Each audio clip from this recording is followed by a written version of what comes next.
Oi, meus amores. Bom dia, boa tarde, boa noite. Não sei em que momento você vai escutar essa minha gravação, mas estou aqui para a gente fazer um breve contato neste momento de isolamento, né? Pelo qual estamos todos passando.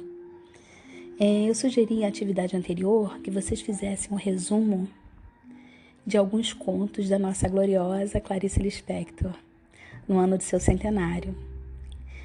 Sugiro agora que vocês continuem a leitura, pelo menos do livro que eu enviei para vocês em PDF, Laços de Família. E para motivá-los, eu resolvi ler um desses textos, um dos contos desse livro, que tem o mesmo nome, né, do próprio livro, Os Laços de Família. Vamos ouvir?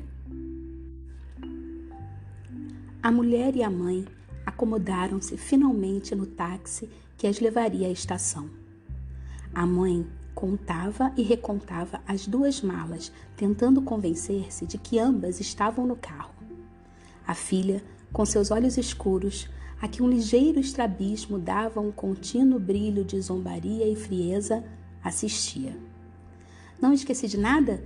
perguntava pela terceira vez a mãe. Não esqueceu de nada", respondia a filha, divertida, com paciência. Ainda estava sob a impressão da cena meio cômica entre sua mãe e seu marido na hora da despedida. Durante as 2 semanas da visita da velha, os dois mal se haviam suportado. Os bons dias e as boas tardes soavam a cada momento com uma delicadeza cautelosa que a fazia querer rir. Mas eis que, na hora da despedida, antes de entrarem no táxi, a mãe se transformara em sogra exemplar e o marido se tornara o bom genro. "Perdoe uma palavra maldita", dissera a velha senhora. E Catarina, com alguma alegria, vira Antônio não saber o que fazer das malas nas mãos, a gaguejar, perturbado em ser o bom genro. "Se eu rio, eles pensam que estou louca", pensara Catarina, franzindo as sobrancelhas. "Quem casa um filho, perde um filho. Quem casa uma filha, ganha mais um", acrescentara a mãe. E Antônio aproveitara sua gripe para tossir. Catarina, de pé, observava com malícia o marido, cuja segurança se desvanecera para dar lugar a um homem moreno e miúdo, forçado a ser filho daquela mulherzinha grisalha. Foi então que a vontade de rir tornou-se mais forte. Felizmente, nunca precisava rir de fato quando tinha vontade de rir. Seus olhos tomavam uma expressão esperta e contida, tornavam-se mais estrábicos, e o riso saía pelos olhos. Sempre doía um pouco ser capaz de sorrir, mas nada podia fazer contra. Desde pequena, rira pelos olhos, desde sempre fora estrábica. "Continua a dizer que o menino está magro", disse a mãe, resistindo aos solavancos do carro.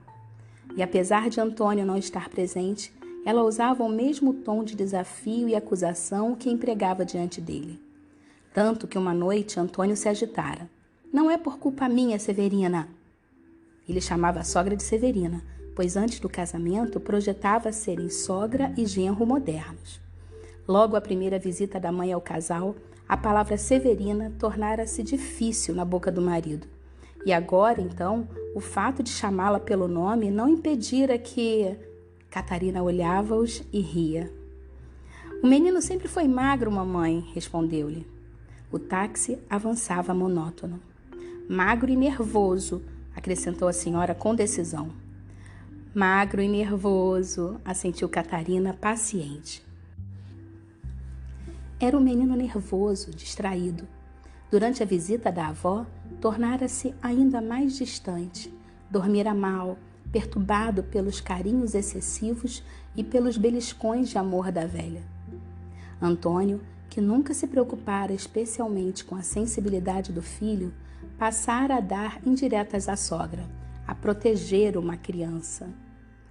"Não esqueci de nada", recomeçou a mãe, quando uma freada súbita do carro lançou-as uma contra a outra e fez despencarem as malas. Ah! Exclamou a mãe, como a um desastre irremediável. Ah! Dizia balançando a cabeça em surpresa, de repente envelhecida e pobre. E Catarina? Catarina olhava a mãe, e a mãe olhava a filha.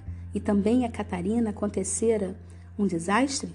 Seus olhos piscaram surpreendidos. Ela ajeitava depressa as malas, a bolsa, procurando o mais rapidamente possível remediar a catástrofe.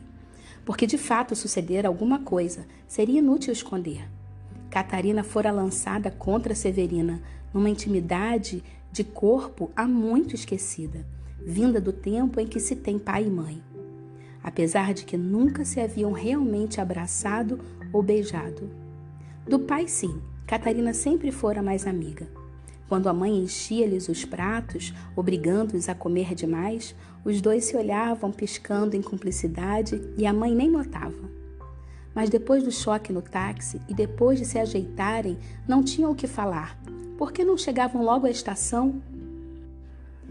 Não esqueci de nada? Perguntou a mãe com voz resignada. Catarina não queria mais fitá-la nem responder-lhe. Tome suas luvas, disse-lhe, recolhendo-as do chão.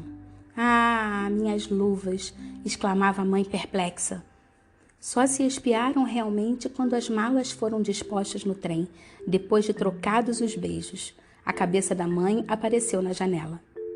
Catarina viu então que sua mãe estava envelhecida e tinha os olhos brilhantes. O trem não partia e ambas esperavam sem ter o que dizer. A mãe tirou o espelho da bolsa e examinou-se no seu chapéu novo, comprado no mesmo chapeleiro da filha. Olhava-se compondo um ar excessivamente severo, onde não faltava alguma admiração por si mesma. A filha observava divertida. Ninguém mais pode te amar senão eu, pensou a mulher, rindo pelos olhos. E o peso da responsabilidade deu-lhe à boca um gosto de sangue, como se mãe e filha fossem vida e repugnância. Não se podia dizer que amava sua mãe. Sua mãe lhe doía, era isso. A velha guardara o espelho na bolsa e fitava-a sorrindo. O rosto usado e ainda bem esperto parecia esforçar-se por dar aos outros alguma impressão, da qual o chapéu faria parte. A campainha da estação tocou de súbito. Houve um movimento geral de ansiedade. Várias pessoas correram pensando que o trem já partia. Mamãe, disse a mulher. Catarina, disse a velha. Ambas se olhavam espantadas.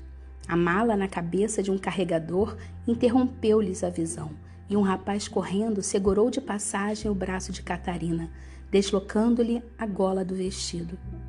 Quando puderam ver-se de novo, Catarina estava sob a iminência de lhe perguntar se não esquecera de nada. Não esqueci de nada? Perguntou a mãe. Também a Catarina parecia que haviam esquecido de alguma coisa, e ambas se olhavam atônitas, porque se realmente haviam esquecido, agora era tarde demais. Uma mulher arrastava uma criança. A criança chorava. Novamente a campainha da estação soou. Mamãe, disse a mulher. Que coisa tinham esquecido de dizer uma à outra, e agora era tarde demais. Parecia-lhe que deveriam um dia ter dito assim, sou tua mãe, Catarina. E ela deveria ter respondido, e eu sou tua filha. Não vá pegar corrente de ar, gritou Catarina. Ora, menina, sou lá criança, disse a mãe, sem deixar, porém, de se preocupar com a própria aparência. A mão sardenta, um pouco trêmula, arranjava com delicadeza a aba do chapéu, e Catarina teve subitamente vontade de lhe perguntar se fora feliz com seu pai.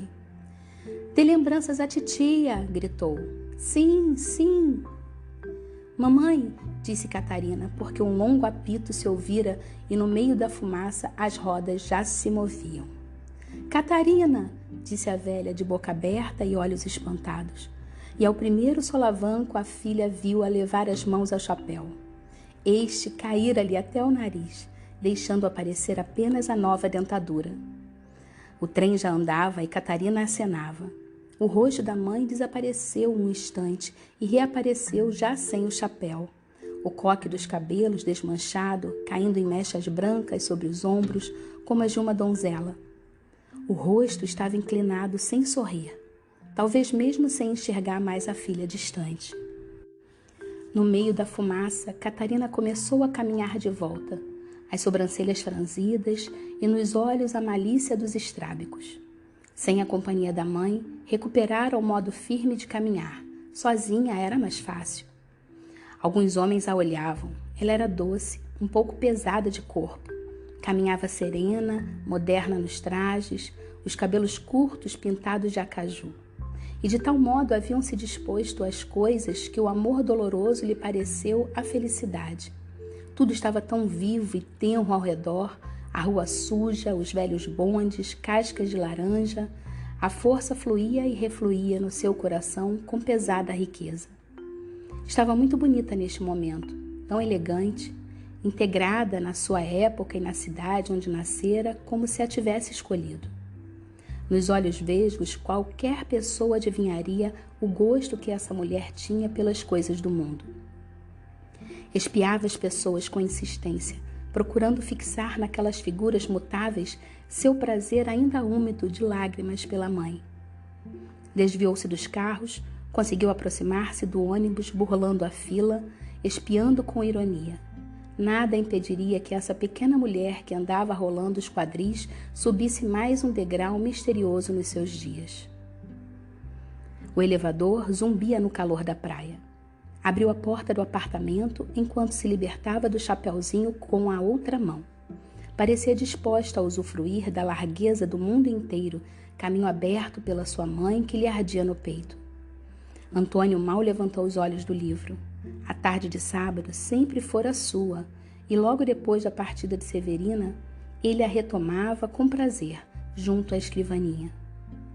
Ela foi? Foi sim, respondeu Catarina, empurrando a porta do quarto de seu filho. Ah, sim, lá estava o menino, pensou com alívio súbito. Seu filho, magro e nervoso. Desde que se pusera de pé, caminhara firme, mas quase aos 4 anos falava como se desconhecesse verbos. Constatava as coisas com frieza, não as ligando entre si. Lá estava ele, mexendo na toalha molhada, exato e distante. A mulher sentia um calor bom e gostaria de prender o menino para sempre a este momento. Puxou-lhe a toalha das mãos em censura. Este menino... Mas o menino olhava indiferente para o ar, comunicando-se consigo mesmo. Estava sempre distraído. Ninguém conseguira ainda chamar-lhe verdadeiramente a atenção. A mãe sacudia a toalha no ar e impedia com sua forma a visão do quarto. Mamãe, disse o menino. Catarina voltou-se rápida. Era a primeira vez que ele dizia mamãe nesse tom e sem pedir nada. Fora mais que uma constatação. Mamãe! A mulher continuou a sacudir a toalha com violência e perguntou-se a quem poderia contar o que sucedera, mas não encontrou ninguém que entendesse o que ela não pudesse explicar. Desamarrotou a toalha com vigor antes de pendurá-la para secar. Talvez pudesse contar se mudasse a forma. Contaria que o filho dissera, mamãe, quem é Deus? Não, talvez, mamãe, menino quer Deus. Talvez. Só em símbolos a verdade caberia. Só em símbolos é que a receberiam. Com os olhos sorrindo de sua mentira necessária e, sobretudo, da própria tolice, fugindo de Severina, a mulher inesperadamente riu de fato para o menino. Não só com os olhos. O corpo todo riu quebrado um invólucro e uma aspereza aparecendo como uma rouquidão. Feia, disse então o menino, examinando-a. Vamos passear, respondeu corando e pegando-o pela mão. Passou pela sala, sem parar, avisou ao marido. Vamos sair. E bateu a porta do apartamento. Antônio mal teve tempo de levantar os olhos do livro e com surpresa espiava a sala já vazia. Catarina! Chamou, mas já se ouviu o ruído do elevador descendo. Aonde foram? Perguntou-se inquieto, tossindo e assoando o nariz. Porque sábado era seu.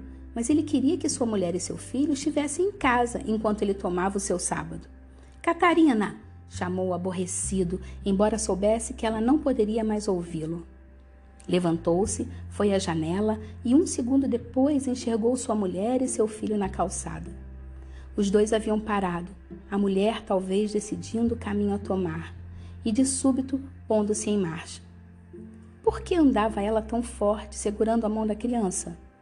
Pela janela, via sua mulher prendendo com força a mão da criança e caminhando depressa, com os olhos fixos adiante. E mesmo sem ver, o homem adivinhava sua boca endurecida. A criança não se sabia por que obscura compreensão. Também olhava fixo para a frente, surpreendida e ingênua. Vistas de cima, as duas figuras perdiam a perspectiva familiar, pareciam achatadas ao solo e mais escuras à luz do mar. Os cabelos da criança voavam. O marido repetiu-se a pergunta que, mesmo sob a sua inocência de frase cotidiana, inquietou-o. Aonde vão? Via preocupado que sua mulher guiava a criança e temia que neste momento em que ambos estavam fora de seu alcance, ela transmitisse a seu filho. Mas o quê? Catarina, pensou. Catarina, esta criança ainda é inocente.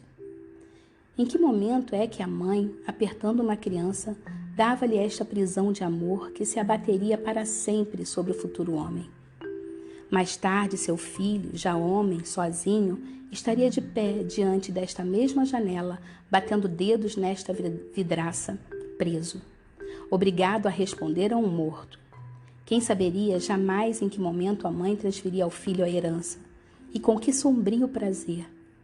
Agora mãe e filho, compreendendo-se dentro do mistério partilhado. Depois ninguém saberia de que negras raízes se alimenta a liberdade de um homem. Catarina, pensou com cólera, a criança é inocente. Tinham, porém, desaparecido pela praia. O mistério partilhado. Mas e eu? E eu? Perguntou assustado. Os dois tinham ido embora sozinhos e ele ficara, com o seu sábado e sua gripe, no apartamento arrumado onde tudo corria bem. Quem sabe se sua mulher estava fugindo com o filho da sala de luz bem regulada, dos móveis bem escolhidos, das cortinas e dos quadros. Fora isso que ele lhe dera, apartamento de um engenheiro.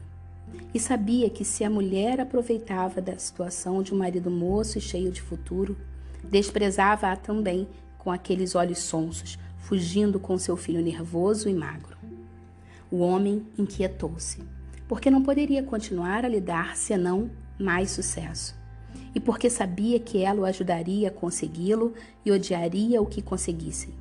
Assim era aquela calma mulher de 32 anos que nunca falava propriamente, como se tivesse vivido sempre. As relações entre ambos eram tão tranquilas. Às vezes ele procurava humilhá-la. Entrava no quarto enquanto ela mudava de roupa porque sabia que ela detestava ser vista nua. Por que precisava humilhá-la? No entanto, ele bem sabia que ela só seria de um homem enquanto fosse orgulhosa. Mas tinha se habituado a torná-la feminina deste modo, humilhava-a com ternura, e já agora ela sorria, sem rancor? Talvez de tudo isso tivessem nascido suas relações pacíficas e aquelas conversas em voz tranquila que faziam a atmosfera do lar para a criança. Ou esta se irritava às vezes? Às vezes o menino se irritava, batia os pés, gritava sobre pesadelos. De onde nascera esta criaturinha vibrante, senão do que sua mulher e ele haviam cortado da vida diária?